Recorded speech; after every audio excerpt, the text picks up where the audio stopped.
Ang mangyayari, mag-i-elect muna ng speaker. Yung hindi bumoto, speaker, yun yung magiging mag-perform ng minority at mag-i-eleksyon. Pero i-designate na rin ng majority yon kung sino yung ano. Okay. Kaya sabi nyo kuno. May mga consensus, pero for example, ako, nung pinakiusap ako ni Congressman Paul Dasa at ni Raul Dasa, mga kasama ko sa Liberal, kay Minority Leader Libana, na kung pwede, ako na yung Senior Deputy Minority Leader dahil matagal na ako sa Kongreso.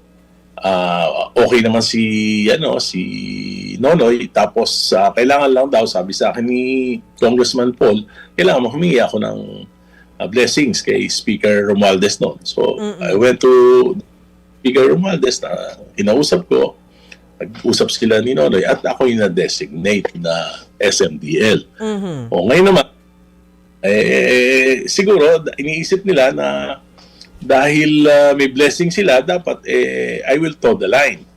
Ako naman, siyempre, yung knowledge ko sa gobyerno, sa tagal, so hindi ko naman pwedeng hindi punahin yung mga nakikita ko na pagkukulang, dahil ang talaga naman nagsasuffer yung mga kababayan natin. Pero sa tingin ko, naging matigas din talaga ulo ko dahil sumobra talaga yung criticisms ko. Nung nakita ko yung ginawang pagsasalaula nung pinag-aralan ko na nung 2023, 24, 25 budget talaga. Alam mo, 1.45 trillion na. Ano ba sabihin yan? Yung 1.45 trillion, yan na yung isang taong budget halos ng mga Pilipino. Kasi yung ganyan 6.9 trillion yung ating pondo. Pero karamihan nun, yung debt servicing, karamihan nun yung personal services, sweldo, karamihan nun yung operating expenses. So yung talagang capital outlay for programs and projects, yung 1.45 trillion, halos isang taong proyekto na yan na para na yan. So yun sayang na inilagay ng mga ghost projects, Kaya nakita mo ngayon, yung pag-utang natin, 9% tumataas every year.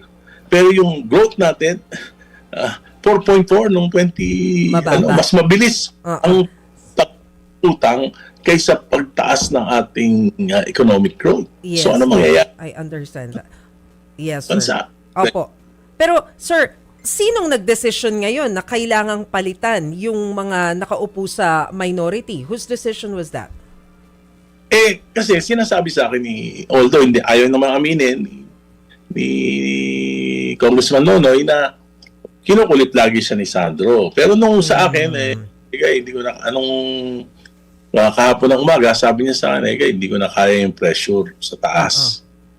So, paano natin to dapat i-view? Ano to, parang parusa? Kasi nag-criticize kayo, ganun ba?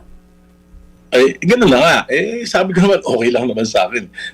Actually, okay naman na ang pinalit sa akin, liberal din, si Congressman Laila De Lima. I hope na hindi niya dadanasin yung dinanas ko na ako napatawag sa principal's office. Ayun. So, hindi pala pwede mag-criticize, ganun?